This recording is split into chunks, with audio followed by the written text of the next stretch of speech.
Shalom, boa tarde a todos, boa noite, bom dia. Não sei que hora você vai estar vendo esse vídeo. Vamos para mais uma aula hoje, né? Hoje nós vamos falar de um assunto: cristianismo é grego? A origem filosófica da doutrina moderna. Ao longo dos séculos, muitos leitores do Novo Testamento acreditaram estar diante de uma continuação orgânica da tradição hebraica.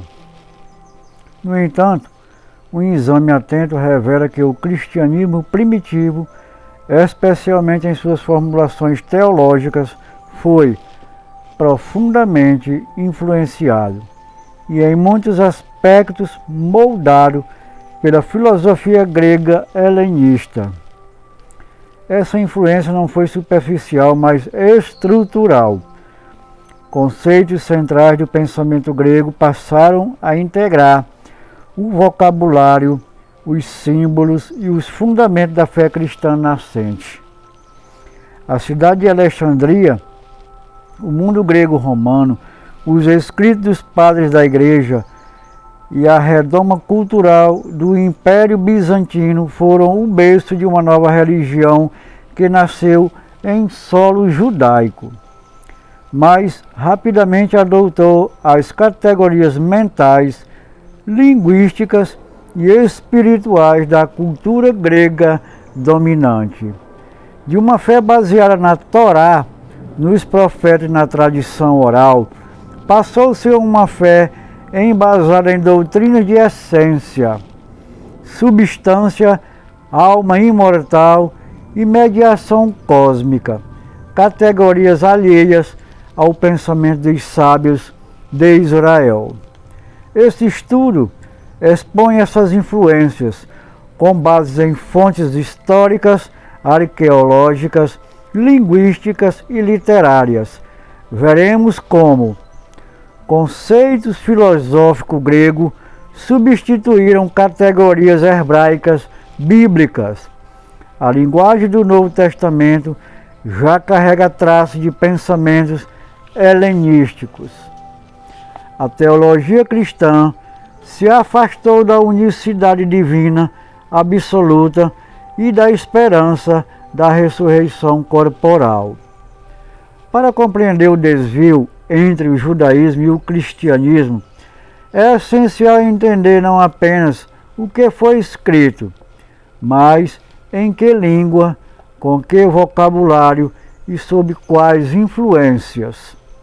A convergência, quando Jerusalém encontrou Atenas.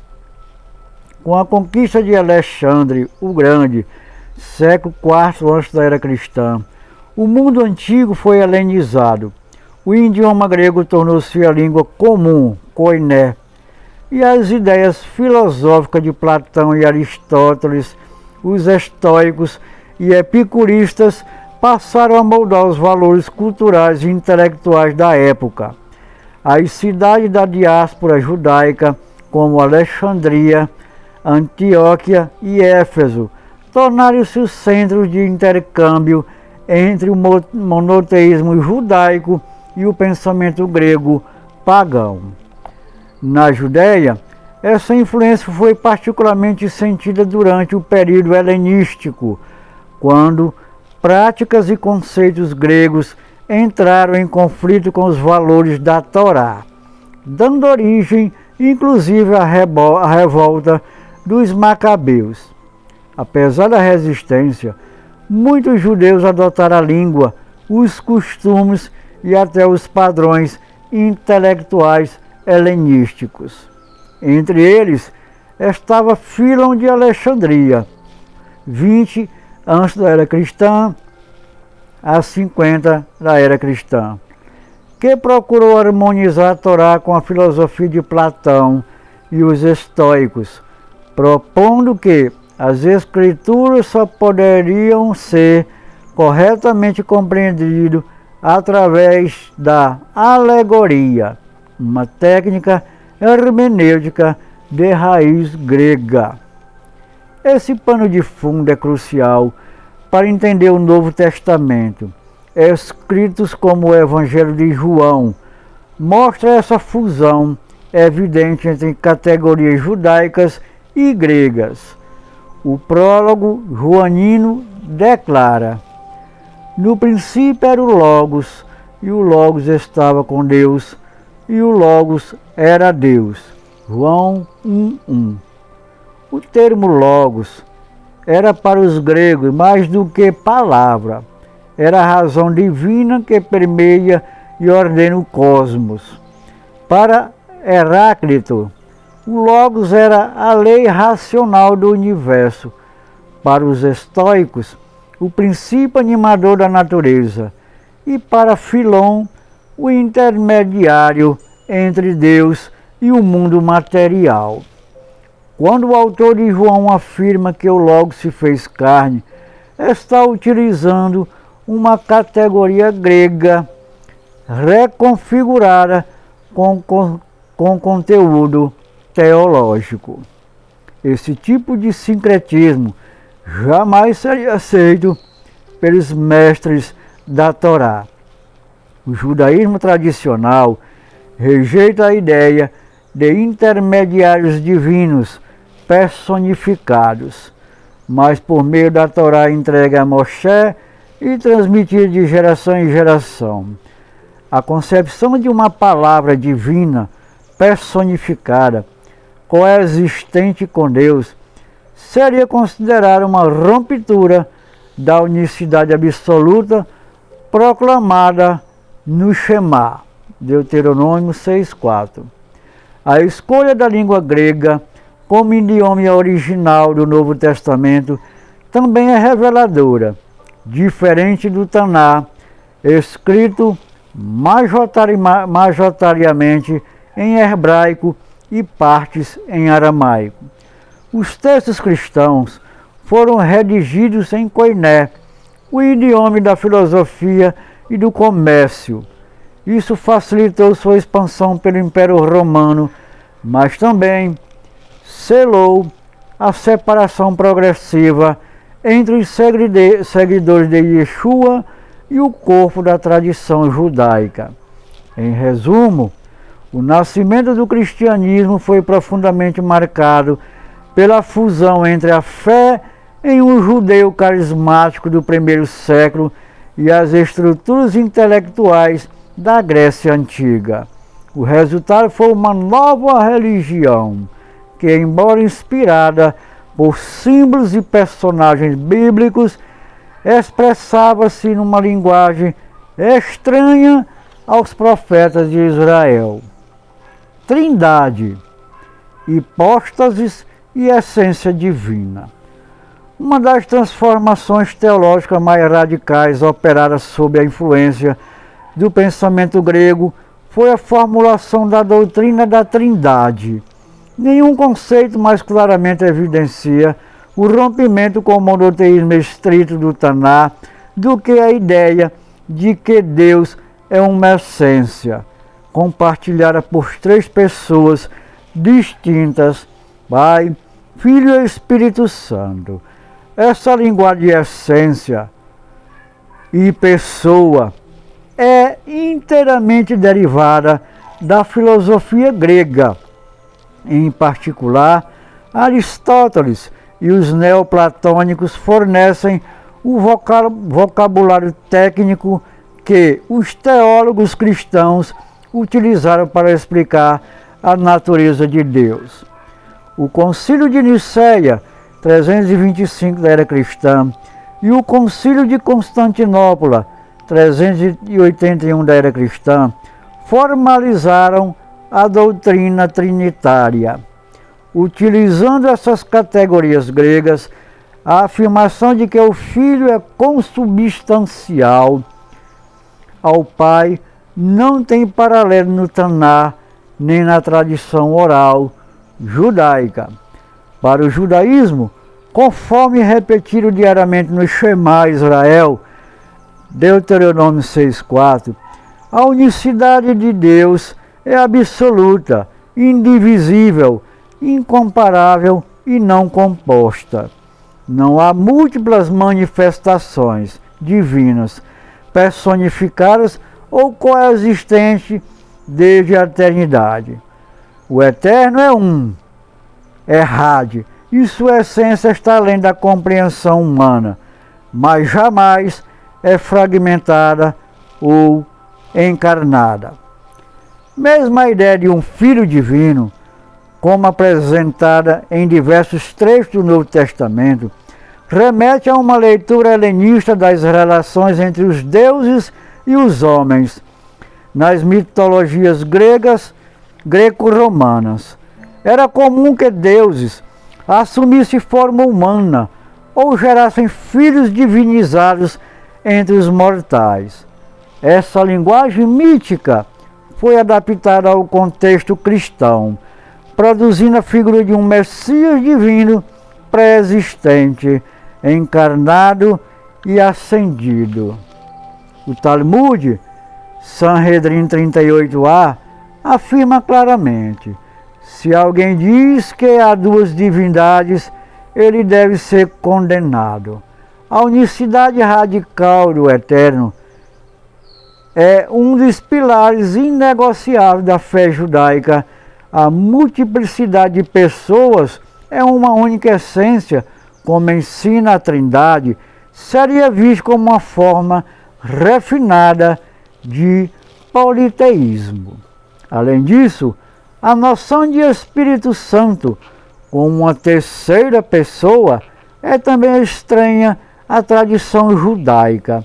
O Ruach HaKadosh, Espírito Santo, é entendido no judaísmo como uma força, um influxo da presença divina, mas nunca como uma entidade autônoma ou adorada. Não há separação entre Deus e o seu Espírito, assim como não há entre o fogo e seu calor. Desta forma, a doutrina da Trindade representa uma ruptura radical com o pensamento hebraico, bíblico e rabínico. Ela não surgiu dos textos do Tanakh, mas da necessidade dos teólogos cristãos de explicar com categorias gregas a divindade de Yeshua, algo absolutamente incompatível com o judaísmo. A reinterpretação dos conceitos messiânicos. Outro ponto de inflexão crucial, onde as ideias gregas remodelaram a tradição judaica, foi na formulação da figura do Mashiach, Messias. Enquanto no judaísmo, o Mashiach é um ser humano, descendente da casa de Davi, justo, ungido e escolhido pelo Eterno para restaurar a soberania de Israel, reconstruir o Beit HaMikdash, templo, e trazer paz mundial. No cristianismo, ele é redefinido como uma figura cósmica, pré-existente, divina e salvadora universal. Essa transformação não é meramente terminológica, mas ontológica. Em vez de um redentor histórico futuro que cumprirá funções políticas e espirituais neste mundo, o Messias cristão torna-se um ser celeste que morre pelos pecados da humanidade e reina nos céus. Tal visão se aproxima das concepções mitológicas helenísticas de deuses sofredores e redentores, como Dionísio, Horus ou Mitra. Todos eles, seres divinizados, cuja morte e ressurreição garantiam salvação aos fiéis. A substituição do Mashiach davídico por um Cristo místico gerou uma mudança total de paradigma. A esperança judaica se deslocou do plano nacional e terreno para um plano espiritual e individualizado. O reino de Deus deixou de ser uma realidade futura neste mundo e passou a ser uma dimensão invisível, já acessível no presente, uma noção fortemente influenciada por conceitos neoplatônicos de realidade superior e mundo das ideias. Essa concepção não encontra respaldo nos textos do Tanakh, Isaías 11, Jeremias 23, Ezequiel 37, entre outros. Descrevem o futuro Redentor de forma concreta. Ele trará justiça, reinará os exilados de Israel, reinará em Jerusalém, será conhecido por todas as nações. Tudo isso como líder humano. A reinterpretação grega dessas profecias como alegorias de uma redenção espiritual marca um distanciamento claro da visão original dos Nevim, os profetas. O judaísmo rabínico rejeita a ideia de que o Mashiach já tenha vindo e que sua missão se cumpriu de forma mística. Pelo contrário, ensina que o verdadeiro Mashiach será reconhecido por suas ações, conforme Maimônides declara em sua obra Mishneh Torah, Rikot Melahim 11:4. Diz o seguinte: se ele conseguir construir o templo em seu lugar e reunir os dispersos de Israel, este é com certeza o Mashiach de Israel. Portanto, a construção de um messianismo místico, fundamentado em categorias ontológicas gregas, representa mais um elemento das raízes helenísticas que moldaram o cristianismo, afastando-o da raiz matriz judaica. Um desvio conceitual. A análise das influências filosóficas gregas sobre o cristianismo revela um processo profundo de transformação religiosa e conceitual. O que começou com um movimento dentro do judaísmo do Segundo Templo, enraizado na Torá, na esperança messiânica concreta e na centralidade da terra de Israel, foi sendo reinterpretado à luz de categorias externas oriundas do mundo helenístico. Essa transposição não apenas alterou o vocabulário religioso, mas redefiniu os pilares da fé. A unicidade de Deus tornou-se uma trindade metafísica. O Mashiach terreno foi substituído por um Salvador divino e pré-existente. A ressurreição corporal e coletiva deu lugar à imortalidade de uma alma individual e a salvação espiritual, a esperança escatológica concreta, se diluiu em um dualismo platônico entre corpo e espírito. Com isso, o cristianismo nasceu com uma tensão interna. Por um lado, pretendia preservar a herança profética de Israel. Por outro, precisava dialogar com o mundo grego-romano, dominante culturalmente, para conquistar mentes e corações além da Judéia. A fé emergente absorveu categorias filosóficas que ofereciam respostas cosmológicas e existenciais ao estilo grego, o que inevitavelmente a distanciou de sua raiz hebraica. O judaísmo rabínico, ao contrário, resistiu a essa helenização conceitual. Continuou afirmando a unicidade indivisível de Hashem, o valor do corpo e da terra e a importância dos mandamentos práticos e a fé na redenção histórica futura, com um Mashiach humano e justo. Portanto, compreender as raízes gregas do cristianismo não é um exercício meramente acadêmico, mas essencial para quem busca distinguir entre a revelação original da Torá e as doutrinas posteriores que se desenvolveram fora dela. O contraste é nítido e documentário. Temos de um lado o monoteísmo ético e histórico de Israel, do outro a teologia metafísica moldada por Platão Aristóteles e os concílios cristãos. Muito bem, meus amados irmãos, ficamos por aqui com mais esta aula. Mais esta verdade estabelecida, né? Doa quem doer.